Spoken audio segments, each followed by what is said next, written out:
നമ്മൾ ഒന്നുമില്ലാതെ വരുന്നു, ഒന്നുമില്ലാതെ പോകുന്നു. നമ്മുടെ സുന്ദരമായ ജീവിതത്തിൽ നമുക്ക് നേടാനാകുന്ന ഒരു മഹത്തായ കാര്യം, ഒരാളുടെ മനസ്സിൽ ഒരു ചെറിയ ഓർമ്മയും ആരുടെയെങ്കിലും ഹൃദയത്തിൽ ചെറിയൊരു സ്ഥാനവും. ഒരു കാര്യം തെറ്റായി തോന്നിയാൽ രണ്ട് തരത്തിൽ ചിന്തിക്കുക. വ്യക്തി പ്രധാനമാണെങ്കിൽ കാര്യം മറക്കുക, കാര്യം പ്രധാനമാണെങ്കിൽ വ്യക്തിയെ മറക്കുക. ഒരാൾക്ക് നമ്മളെ വെറും നിസ്സാരമായി പറ്റിക്കാൻ കഴിയുമെങ്കിൽ അത് ഒരിക്കലും അവരുടെ സാമർഥ്യമല്ല, അവരെ നമ്മൾ അത്രമേൽ വിശ്വസിച്ചിരുന്നു എന്ന ഒരൊറ്റ കാരണം കൊണ്ട് മാത്രമാണ്. കാണുമ്പോൾ ചിരിക്കുന്ന മുഖങ്ങളല്ല, കാണാതിരിക്കുമ്പോൾ തിരക്കുന്ന സൗഹൃദങ്ങളല്ലേ അവരായിരിക്കണം നമുക്കെന്നും പ്രിയപ്പെട്ടവർ. ഒരാൾ ഉപേക്ഷിച്ചത് മറ്റൊരാൾ മനോഹരമായി സംരക്ഷിച്ചേക്കാം.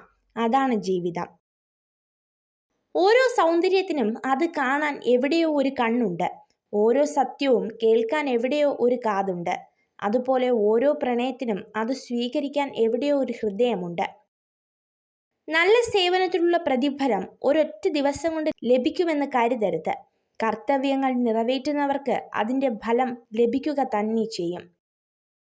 ജീവിതപാതയിൽ സംഭവിച്ച വീഴ്ചകളാണ് നമുക്ക് ലഭിക്കുന്ന ഏറ്റവും വലിയ തിരിച്ചറിവും നമ്മൾ ആരാണെന്ന് സ്വയം മനസ്സിലാക്കാനുള്ള അവസരവും. ഒരു വ്യക്തിയുടെ ജീവിതത്തിൻ്റെ എത്രയോ ചെറിയൊരു ഭാഗം മാത്രമാണ് അവൻ്റെ പ്രവൃത്തികളും വാക്കുകളും. യഥാർത്ഥ ജീവിതം മനസ്സിനുള്ളിലാണ്. ജീവിതത്തിൽ സന്തോഷിക്കാൻ വളരെ കുറച്ച് കാര്യങ്ങൾ മതി, എന്നാൽ അത് ഓരോ മനസ്സിൻ്റെയും സ്വീകാര്യത പോലെയാണ്. സ്വപ്നം കാണുവാൻ വിലക്കുകളില്ല എന്നതു തന്നെയാണ് ഈ ലോകത്തെ ഏറ്റവും വലിയ സ്വാതന്ത്ര്യം. ഏതെങ്കിലും ഒരു വ്യക്തി മറ്റൊരാളെ അവഹേളിക്കുന്നത് വെറും രണ്ട് കാരണങ്ങളാലാണ്. ഒന്നെങ്കിൽ അയാളോടുള്ള ബഹുമാനക്കുറവ് മൂലം, അല്ലെങ്കിൽ അയാളോടുള്ള വിശ്വാസക്കുറവ് കാരണം. ജീവിതം നിങ്ങളെ നിരവധി പാഠങ്ങൾ പഠിപ്പിക്കുന്നു, പലത് നല്ലതും ചിലത് ചീത്തയും. നല്ലതിൽ നിന്ന് മാത്രം പഠിക്കുക, തിന്മയെ മറക്കുക.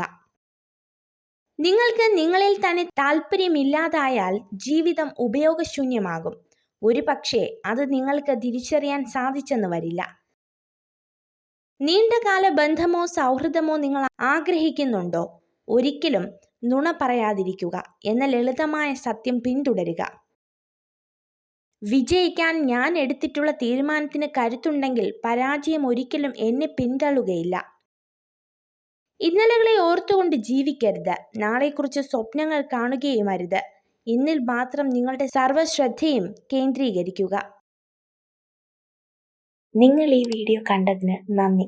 ഇതുപോലുള്ള കൂടുതൽ വീഡിയോകൾക്കായി ചാനൽ സബ്സ്ക്രൈബ് ചെയ്യൂ.